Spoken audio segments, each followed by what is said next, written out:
Salut à tous, aujourd'hui c'est le grand jour, on se retrouve pour le montage de mon tout nouveau drone FPV basé sur le nouveau DJI O3 avec une stack SpeedyBee, des moteurs flash et tout ça monté sur une frame Vega O3. Donc c'est la toute nouvelle frame qui a sorti d'Auch et tu vas voir il y a pas mal de choses qui ont été bien conçues pour le nouveau DJI O3. Je vais pas non plus te faire tout le listing, pourquoi j'ai choisi ces composants là en particulier, puisque je t'ai tout détaillé dans une précédente vidéo. Je te mets bien sûr tous les liens en description. Sur ce, il y a pas mal de travail, donc on attaque tout de suite le montage du drone, forcément avec le montage de la frame.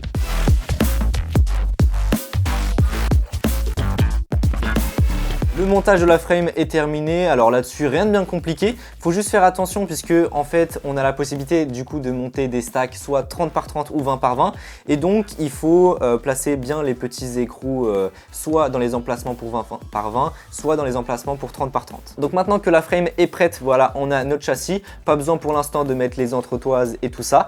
Je vais venir préparer tout ce qu'il y a autour, donc la caméra, donc le O3, puisqu'il faut faire passer le câble tout au long de la frame, donc le câble va passer sur le dessous et puis par dessus je vais mettre mes ESC, je vais pouvoir souder mes moteurs, etc. C'est parti, on va préparer le module caméra et le module antenne, alimentation, etc.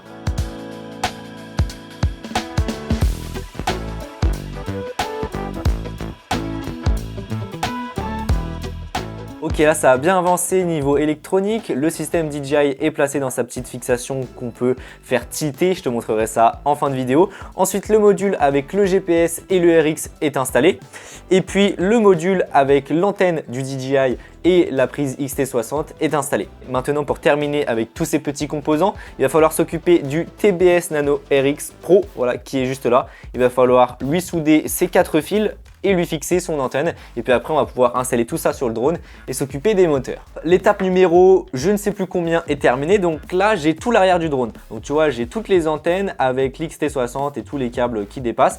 Donc voilà, je me retrouve avec ce bloc là, tu vois je les ai rassemblés les deux fixations avec les petites entretoises violettes que j'ai achetées, puisque oui de base elles sont en noir mat. Donc maintenant l'étape un peu délicate, il va falloir rassembler tout ça, mettre tout ça dans les TPU et puis après on va pouvoir s'occuper des moteurs. Je pense que là maintenant ça va être l'étape un peu chiante, voilà, parce qu'il faut vraiment tout rassembler ensemble et ça j'avoue que bon, faut être un petit peu minutieux.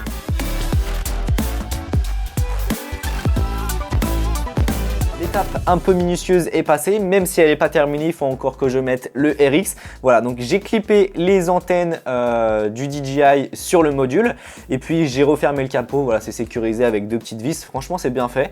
C'était plutôt simple. En vrai, il faut faire attention, mais si on y va doucement, ça se fait simplement. Donc là, tu vois, j'ai tout l'électronique du drone, voilà, comme ça. Puis je vais devoir tout installer sur la frame, le visser, faire bien passer les câbles sur le dessous, etc.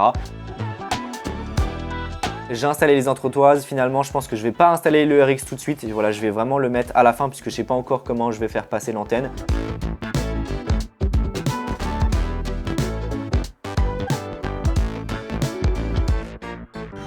J'en profite, comme je cale tout bien les câbles et tout ça, de mettre de l'isolant, voilà, de manière à ce que les câbles déjà soient bien positionnés, qu'ils ne se superposent pas pour pas qu'ils soient écrasés et surtout de tout bien isoler les connectiques de manière à ce que si jamais je vole sous la pluie, il n'y ait pas de problème. Donc voilà, je fais attention à isoler tout ça. Donc maintenant que tout ça est fait, je vais pouvoir installer mes ESC et puis préparer mes moteurs pour la soudure.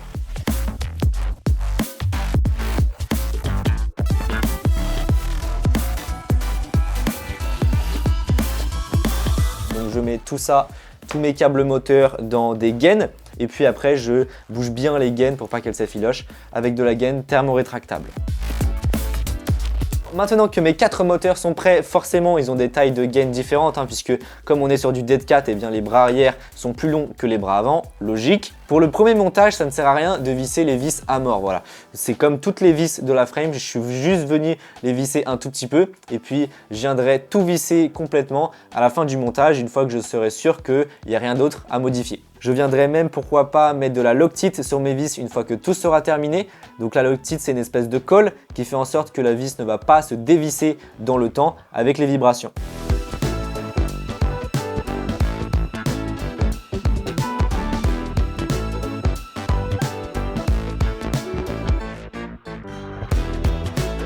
Voilà, les moteurs sont installés. J'ai profité d'avoir encore les ESC en main pour pouvoir mettre de l'étain dessus puisque c'est un petit peu plus chiant de le faire quand c'est sur la frame. Donc voilà, j'ai fait mes belles petites billes sur les ESC et puis maintenant je vais pouvoir les installer sur la frame et puis directement couper les câbles moteurs, les étamer et puis souder.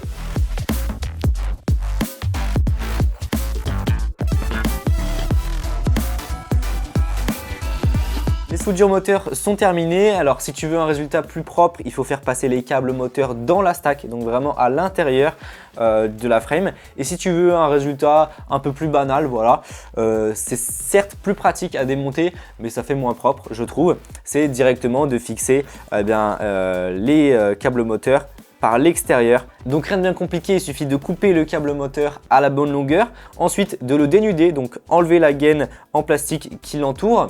Seulement sur quelques millimètres, il n'y a pas besoin de beaucoup, hein, franchement, plus c'est petit, plus c'est simple à souder. Ensuite, je viens torsader mes fils de manière à ce que ça ne parte pas dans tous les sens et que ça reste quand même un câble groupé. Et puis après, je viens l'étamer et puis le souder directement sur mes ESC. Maintenant que c'est fait, je vais pouvoir m'attaquer aux câbles direct lipo, donc qui sont juste là. Même processus, et puis le condo, donc le condo qui est livré avec la frame de 1000 microfarads. Le condensateur, moi, il va venir se placer juste là. Alors on a un pin qui est plus long que l'autre, celui qui est le plus long, c'est le plus. Une fois que c'est fait, je viens mettre une petite gaine thermorétractable par-dessus de couleurs de manière à m'indiquer déjà le pôle et puis surtout à protéger la soudure. Puis après, rien de bien compliqué, hein, il suffit de souder le câble lipo et en même temps le câble du condensateur. D'ailleurs, juste avant de souder les câbles lipo, puisque après ça va me gêner, je vais d'abord installer le Nano RX qui est juste là, que j'ai laissé sur le côté. Donc je vais venir le fixer avec son antenne et puis le mettre dans son petit support, puisque si je le fais après, le support sera plus accessible.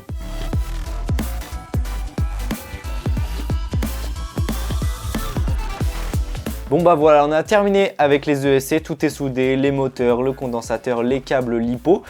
Franchement, je suis plutôt content de moi, je trouve ça assez propre. Maintenant, il manque plus qu'à tout vérifier, voilà. Il faut faire attention à ce qu'il n'y ait pas un câble moteur qui touche l'autre parce que sinon, court-circuit. N'hésite pas aussi, alors ça sera d'autant plus le cas quand on va souder les tout petits câbles de chaque composant. Mais voilà, n'hésite pas à prendre l'un des câbles, enfin chaque câble et puis à appuyer un petit peu dessus pour voir si la soudure tient réellement bien.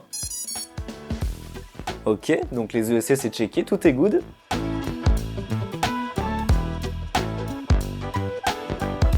Fais attention bien sûr que les ESC ne touchent pas le carbone puisque c'est conducteur, donc il faut bien que ça soit soft monté. Et puis même chose pour le contrôleur de vol, il faut que ça soit bien soft monté, d'une part pour les vibrations, il ne faut surtout pas que ça vibre, enfin en tout cas le moins possible, et d'autre part il ne faut pas que ça touche les ESC parce que ça pourrait faire court-circuit. Maintenant que le contrôleur est installé, eh bien, je vais pouvoir souder toutes ces petites nappes de câbles qui sont juste là. Alors pour cela, il faut regarder le schéma. Alors avec la SpeedyBee, on a directement un petit QR code pour avoir le schéma de la carte. Et puis après, il faut regarder le schéma de chaque composant pour avoir finalement la destination. Donc là, j'ai repéré les pads qu'il faut que j'étame. C'est les 4 qui sont à partir de tout en haut à droite. Et puis après, c'est parti.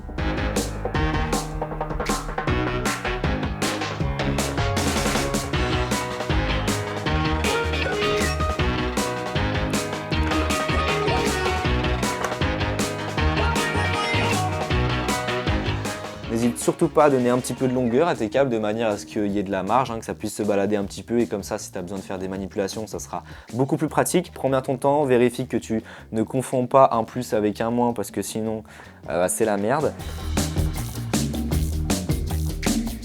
J'ai fait mon 5 volts et mon GND, maintenant le TX et le RX. Alors il faut savoir qu'on inverse toujours, donc c'est-à-dire que le RX du composant devient le TX de la carte. Donc en gros il faut inverser, c'est marqué sur les schémas.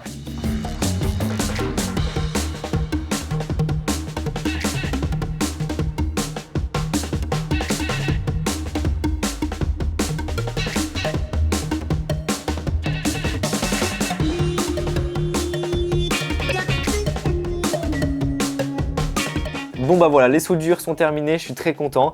J'ai bien vérifié qu'il n'y ait pas de faux contact et que tout soit bien soudé au bon endroit. D'ailleurs, le buzzer autonome qui d'habitude je le mets à l'avant, là il est super bien casé je trouve. Tu verras ça sur les pack shots, les boutons sont bien accessibles, enfin, franchement c'est nickel. Maintenant pour terminer, je vérifie bien une dernière fois, tout est nickel. Et puis je vais brancher une lipo et puis on va voir si ça démarre bien.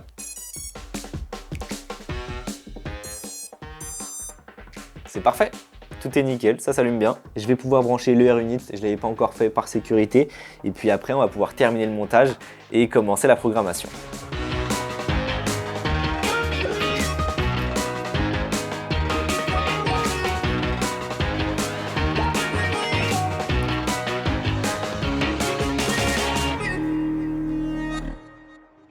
Bon bah voilà, le montage est terminé, tu vois, j'ai refermé la frame. Alors il va falloir encore que je la rouvre si jamais il y a un problème, bon j'espère pas, mais surtout pour tropicaliser l'AFC puisque je l'ai pas fait. J'ai fait les ESC mais pas l'AFC. Franchement ce drone il est nickel, en tout cas comme ça d'apparence, à voir après ce que ça donne en utilisation, hein. Ça se trouve il vole mal, je sais pas du tout, j'en sais rien, mais en tout cas à première vue comme ça, ouais il est bien monté. Là, je suis super content de ce que j'ai fait, c'est nickel, tout est bien accessible, tout est bien casé, comme ça si j'ai besoin de le démonter ou quoi, bah, c'est très bien compréhensible quoi. Maintenant, ce qui reste à faire, eh bien, c'est forcément la programmation. Alors, on va pas voir ça dans cet épisode puisque ça mériterait un épisode entier dédié à ça. Dans de prochains épisodes, bien sûr, on fera plein de tests. Déjà, on va faire un premier test classique, voir comment il vole, qu'est-ce que j'en pense de ce nouveau DJI O3. Bref, vraiment un état des lieux du drone.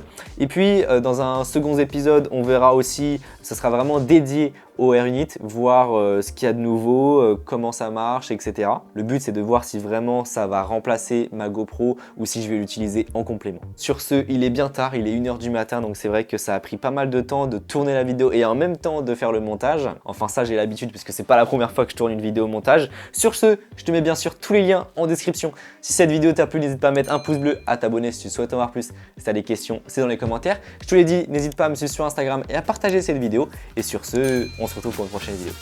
Allez, salut! Salut à tous! Aujourd'hui, on va parler d'éclairage vidéo. Mais je ne vais pas te parler de projecteurs cob ou encore de panneaux LED. Non, là, on va parler de tubes LED. Alors, les tubes LED, ils sont très utilisés sur à peu près n'importe quel type de tournage, que ça soit des clips, des interviews ou encore des courts-métrages, parce qu'ils sont très polyvalents. Et puis, comme tu peux le voir, c'est